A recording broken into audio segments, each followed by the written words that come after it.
Bonjour, chers Rebel Capitals. J'espère que vous allez bien. Alors, nous avons de grandes nouvelles. Des faillites majeures viennent d'être annoncées. Entrons directement dans le vif du sujet et examinons certaines de ces nouvelles.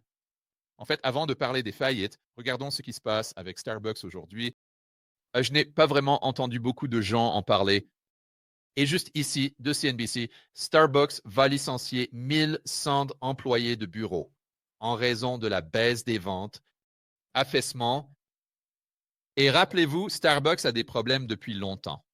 Et ils ont dit que le consommateur est en difficulté, que le consommateur agite le drapeau blanc. Le pouvoir d'achat des consommateurs a diminué parce que leurs salaires n'ont pas suivi l'inflation. Nous le voyons dans nos magasins. Je pense qu'ils ont en fait un nouveau PDG, ce gars Brian Nickel, qui a présenté ce grand plan ambitieux.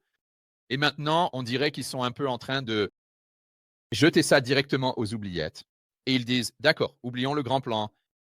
Ce que nous allons faire, c'est commencer à réduire les effectifs et vous voyez cela se produire dans presque chaque cycle où l'économie va bien, ça va bien, ça va bien. Jusqu'à ce qu'à un moment donné, ce ne soit plus le cas. Où l'Amérique des entreprises va bien, rien à signaler ici, pas de faillite, jusqu'à ce que nous atteignions ce changement fondamental où nous avons cette ligne dans le sable, ce changement tectonique où c'est comment as-tu fait faillite? Cela s'est produit très lentement, puis tout à coup. Donc, je ne dis pas que c'est ce que c'est, mais ça pourrait l'être. Nous venons de voir Walmart faire une annonce l'autre jour. Nous avons fait une vidéo à ce sujet où c'est un peu ce qui a déclenché la baisse du marché que nous observons. Cela a commencé la semaine dernière, lorsque Walmart a annoncé, ouais, nous ne nous attendons pas à une grande année 2025, parce que le consommateur est à bout. Et puis le lendemain, nous avons eu l'enquête du Michigan qui est sortie. Et disons que, eh bien, ils ne l'ont pas dit. Le consommateur moyen, l'Américain moyen, le moyen, Joe et Joanne leur ont dit, hé, nous n'attendons pas avec impatience 2025, ça devient mauvais, ça devient vraiment mauvais. Et c'est pourquoi nous avons vu cette enquête chuter de, comme, c'était quoi, 10 ou 12% en seulement un mois. Je veux dire vraiment, vraiment des trucs fous. Donc, revenons à cet article. Les points clés à aborder. Starbucks licencie 1100 employés de bureau. Et gardez à l'esprit que c'est à peu près les seules réductions d'effectifs qu'ils peuvent faire, parce que je crois que la plupart de leurs magasins sont franchisés. Les réductions n'affecteront pas le personnel. Des cafés, c'est un peu malhonnête, parce que s'ils possédaient beaucoup de cafés, je peux vous assurer qu'ils seraient probablement en train de réduire là aussi. Nickel a déclaré qu'il vise à rationaliser les opérations de l'entreprise alors qu'il essaie de redresser les affaires après 4 trimestres consécutifs de baisse des ventes dans les mêmes magasins. Donc, tu ne peux pas blâmer ça sur Amazon, n'est-ce pas? Il faut juste tenir sur 4 trimestres. Que s'est-il passé au cours des 4 derniers trimestres? L'économie est-elle tombée dans le vide? Non, ça ne l'a pas fait? Absolument pas. Mais nous avons juste vu progressivement ce pouvoir d'achat s'évaporer. Parce que les salaires nominaux augmentent, mais les prix augmentent à un rythme plus élevé. Même si les prix se stabilisent, alors les salaires se stabiliseront. Il y a encore un écart significatif où les gens n'ont pas le pouvoir d'achat. Ils en avaient même en 2019 à cause de toutes les distorsions économiques créées par les planificateurs centraux et la réponse autoritaire à la maladie de Servatius. Ce n'était pas la maladie de Servatius, je ne sais pas. C'est la réponse du gouvernement à la maladie de Servatius qui a créé tous ces problèmes que nous voyons dans l'économie. Encore une fois, ce n'est pas comme si nous tombions dans le vide ici, mais l'average Joe et Joanne ont évidemment plus de mal à mettre un toit au-dessus de leur tête et de la nourriture sur la table, et donc ils doivent voler Pierre pour payer Paul. Alors, ils avaient de l'argent à dépenser, 5 dollars pour un café. Maintenant, ils doivent réduire leurs dépenses. Ils n'ont pas ces 5 dollars parce qu'ils doivent les allouer à leur loyer, à leur paiement hypothécaire, encore une fois, juste pour mettre de la nourriture sur la table. Donc, vous voyez les prix des choses dont les gens ont besoin continuer à augmenter. Mais maintenant, ce que vous faites, c'est que vous voyez l'impact des prix des choses dont les gens n'ont pas besoin. En d'autres termes, ce que les gens veulent, vous voyez. Vraiment, ces entreprises commencer à ressentir la pression et cela va généralement entraîner une augmentation du taux de chômage. Nous devrons voir comment cela va se dérouler. Donc, c'est juste avec Starbucks.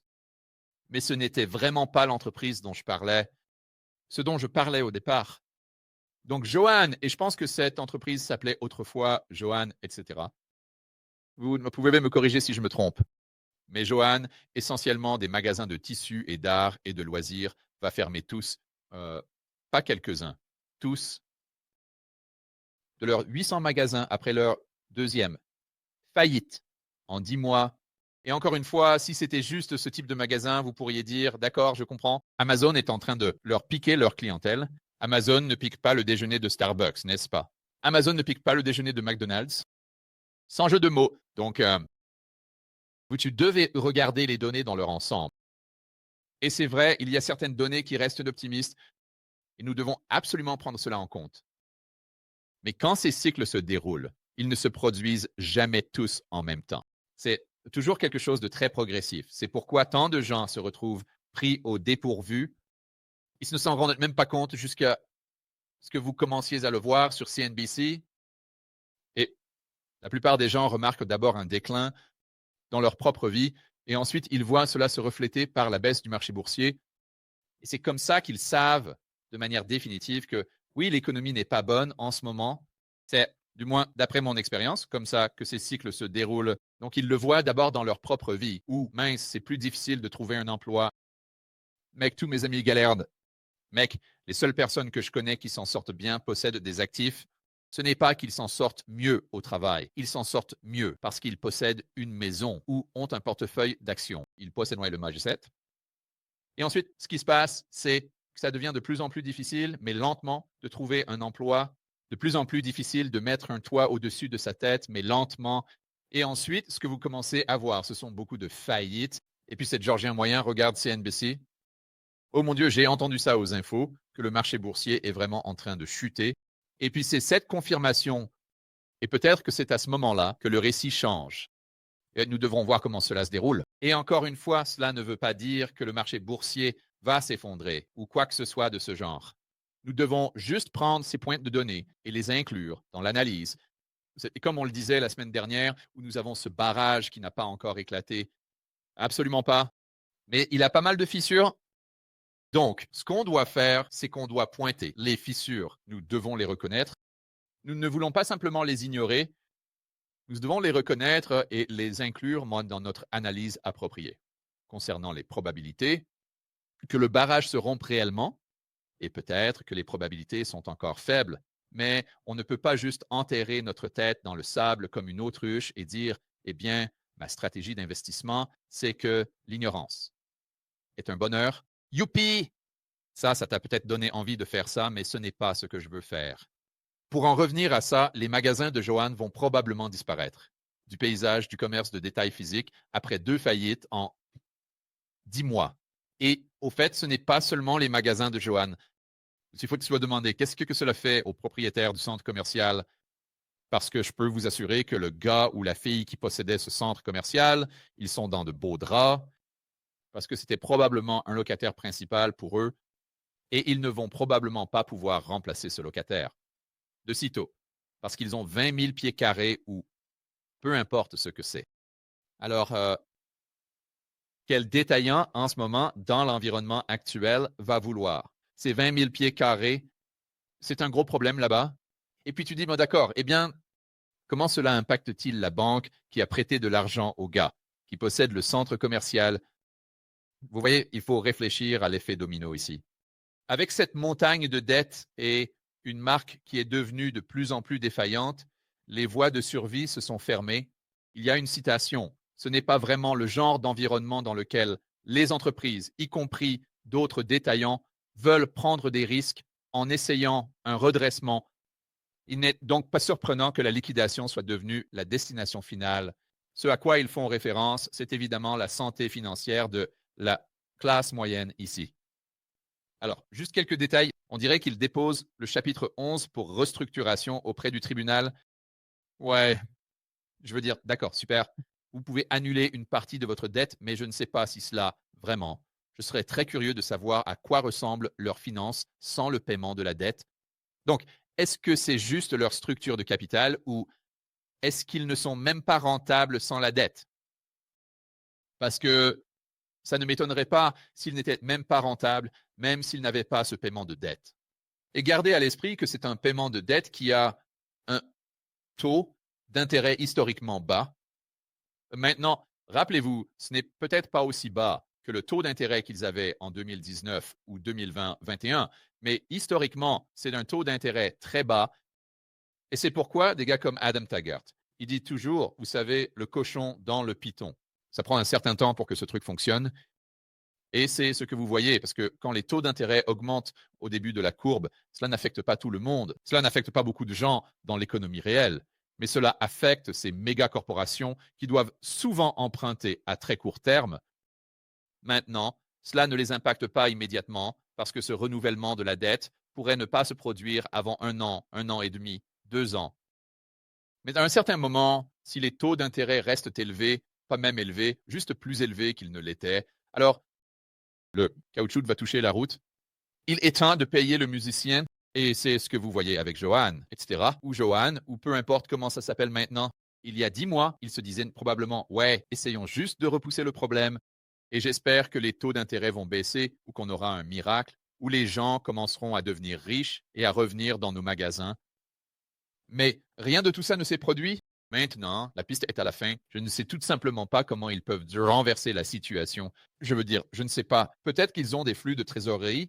Mon avis est que s'ils essaient de tirer parti de la marque pour revenir et, vous savez, avoir quelques magasins ou peut-être faire des choses en ligne, je vois cela se dérouler de la même manière. Juste une mort par 1000 coupures. Dans 5 ans ou 3 ans, nous serons de retour au même endroit où, vous savez, ils auront besoin d'une nouvelle restructuration. Ou ça, on arrête tout. Et ce n'est pas comme si c'était une nouvelle entreprise, regarde ça, fondée en 1943. Alors, réfléchissez. Ce qu'ils ont traversé, eh bien, ils, et au fait, ils ont commencé ça juste ici pendant la Seconde Guerre mondiale, pour l'amour du ciel. Donc, ils ont traversé les années 1970, ils ont traversé la crise financière mondiale, ils ont traversé l'éclatement de la bulle Internet.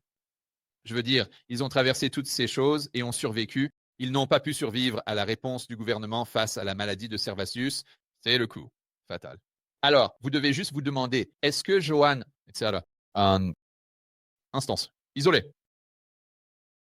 peut-être, et je comprends, Amazon a pris beaucoup de leur activité, mais peut-être pas à cause de ce que vous voyez avec Starbucks, ce que vous voyez avec Walmart, ce que vous voyez avec McDonald's, et les avertissements que nous recevons de toutes ces autres entreprises qui ne sont probablement pas autant impactées par Amazon. S'ils disent tous la même chose, alors vous devez vous asseoir là et vous gratter la tête en disant, eh bien, peut-être, juste peut-être, ce n'est pas seulement un problème d'Amazon. Peut-être que c'est un problème économique et nous commençons à voir les conséquences du pouvoir d'achat des gens qui est complètement éviscéré au cours des 2 ou 3 dernières années depuis que les chèques STEMI ont cessé d'être distribués. Salut les gars, je voudrais inviter personnellement chacun d'entre vous à assister à la conférence Rebelle Capitaliste live de cette année. C'est incroyable, une conférence incroyable que j'organise chaque année. Cela vous aide à construire un portefeuille à toute épreuve. Cela vous aide à augmenter votre liberté personnelle et votre autonomie, et cela vous aide aussi à agrandir votre réseau. En d'autres termes, vous aurez l'occasion de rencontrer beaucoup de personnes partageant les mêmes idées, d'autres capitalistes rebelles. C'est à Orlando du 23 au 25. Mais les intervenants des années passées ont inclus des personnes comme Robert Kiyosaki, Ron Paul, Peter Schiff, Mike Maloney, Lynn Alden, pour n'en nommer que quelques-uns. Donc, pour obtenir vos billets le plus vite possible et pour découvrir qui parle à la conférence Rebel Capitalist Live de cette année, vous pouvez consulter rebelcapitalistlive.com. Et juste une petite information en avant-première, si vous prenez vos billets plus tôt que tard, vous pouvez bénéficier d'une réduction parce qu'à mesure que nous nous rapprochons de l'événement, les prix des billets augmentent. Alors, n'attendez pas. Allez sur rebelcapitalistlive.com tout de suite et prenez vos billets. Et je vous verrai à Orlando du 23 au 25 mai